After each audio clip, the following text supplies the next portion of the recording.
Welcome back to Preethi's creation. எல்லோரும் எப்படி இருக்கீங்க? நல்லா இருக்கீங்கன்னு நம்புகிறேன். ஸோ ஈவினிங் வந்து ஒரு ஸ்நாக் தான் செஞ்சு கொடுங்கம்மா அப்படின்னு சொல்லி கேட்டிருந்ததுனால, நேந்திர பழம் இருந்ததுனால பழம்பொரி செஞ்சுருந்தேன். ஸோ இந்த வீடியோவில் வந்துட்டு நான் ஒரு ஹெல்த்தியான ஸ்நாக் ஷேர் பண்ணுறேன். பழம்பொரி ஆல்ரெடி எல்லாருக்கும் தெரியும். ஸோ அதை நான் வந்து எடுக்கலை. ஸோ ஹெல்த்தியான ஸ்நாக் என்னென்னு பார்த்தீங்கன்னா நட்ஸ் பார் தான். ஸோ இந்த நட்ஸ் பார் வந்து இருக்கிற நட்ஸ் எல்லாமே நீங்கள் போடலாம். என்கிட்ட இருந்தது என்னென்னா கேஷ்யூ பாதாம், அதுக்கப்புறமா வந்து காஞ்ச திராட்சை, டேட்ஸ் இதெல்லாம் இருந்துச்சு. காஞ்ச திராட்சை நான் போடலை. இது எல்லாமே வறுத்துட்டு லைட்டாக நெய்யில் வறுத்துட்டு ஆற வச்சு அரைச்சேன்.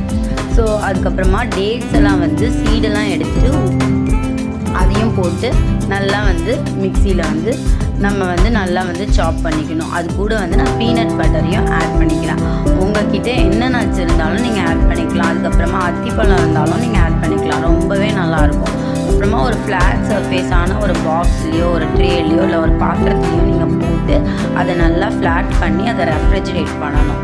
நான் வந்து என்கிட்ட இருந்த நட்ஸை மட்டும்தான் போட்டதுனால எனக்கு இந்த குவான்டிட்டி தான் தேவைன்றதுனால இது கிடச்சிது. இது நல்லாயிருக்கும். கண்டிப்பாக வந்து யார் வேணால் சாப்பிடலாம். அதாவது நட்ஸே சாப்பிடாதவங்க கூட இந்த மாதிரி ட்ரை பண்ணால் இது லிட்ரலி வந்து பர்ஃபி டேஸ்ட்டில் தான் இருக்கும். ஸோ அதனால் கண்டிப்பாக நீங்கள் இதை ட்ரை பண்ணி பாருங்கள்.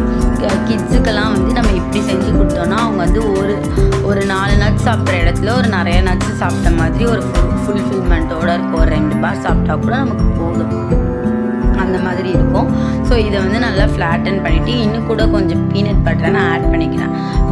பீனட் பட்டர் கூட நீங்கள் வேணும்னா ஆப்ஷனல் தான். நீங்கள் ஆட் பண்ணுறதா இருந்தாலும் ஆட் பண்ணிக்கலாம், இல்லைனா வேண்டாம். பம்கின் சீட்ஸ் இருந்தாலும் வெல் அண்ட் குட், கண்டிப்பாக நீங்கள் வந்து ஆட் பண்ணிக்கலாம். ஸோ இதுதான் நான் வந்து ஆட் பண்ணிவிட்டு இதை அப்படியே ஃப்ளாட்டன் பண்ணிகிட்ருக்கேன். என்கிட்ட வந்துட்டு இன்னும் பார்ச்மெண்ட் பேப்பர் வந்து நீங்கள் கண்டிப்பாக போடணும். அது நான் இல்லை, அதனால் நான் வந்து ஜஸ்ட் பட்டரில் க்ரீஸ் பண்ணிவிட்டு அப்படியே போட்டேன்.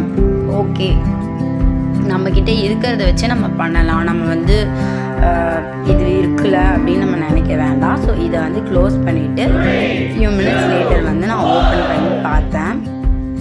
அது நல்லாவே ரெஃப்ரிஜரேட் ஆகிருந்தது. ஸோ இந்த இடத்துல வந்து நம்ம சாக்லேட் சிரப் போடணும். கிட்ஸுக்கு வந்து அப்படியே கொடுத்தா எந்த குழந்தைங்க சாப்பிடுது. ஸோ இந்த சாக்லேட் ஃப்ளேவர் அந்த மாதிரி இருந்தால் தான் சாக்லேட் பார் போல் அப்படின்னு நினச்சி தானே சாப்பிடுதுங்க. ஸோ அதனால வந்து நான் சாக்லேட் சிரப் இல்லைன்றதுனால நான் டைரி மில்க் 2-3 சாக்லேட்டை வந்து மெல்ட் பண்ணி அதில் அப்படியே வந்து அப்ளை பண்ணியிருந்தேன். நீங்கள் வந்துட்டு இந்த பீனட் பட்டர் மாதிரியே சாக்லேட் பட்டர் கூட நீங்கள் வருது, அது கூட நீங்கள் ஆட் பண்ணிக்கலாம். சிரப்பாக ஆட் பண்ணிக்கலாம். அது இல்லைன்னா நீங்கள் இதுவே நீங்கள் ஆட் பண்ணிக்கலாம். இதை ஆட் பண்ணி எப்படி இருந்துச்சுன்னு பாருங்கள்.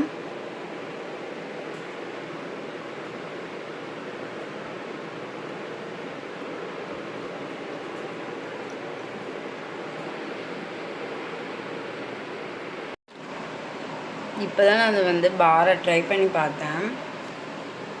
ரொம்ப சூப்பராக இருந்தது.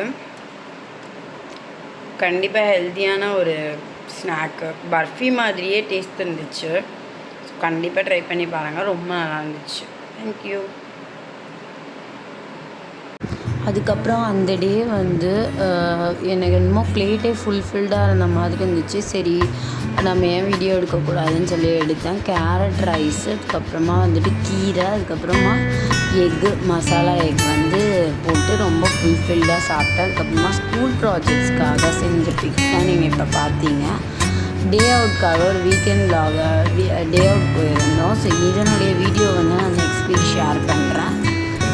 ஜஸ்ட் வந்து ஃபோட்டோஸ் தான் வந்து இதில் ஆட் ஆன் பண்ணியிருக்கேன். எப்படி இருந்துச்சுன்னு சொல்லுங்கள். ஸோ இவ்வளோ நேரம் பொறுமையாக பார்த்ததுக்காக ரொம்ப தேங்க்யூ ஃபார் வாட்சிங். லைக் பண்ணுங்கள், சப்ஸ்கிரைப் பண்ணுங்கள்.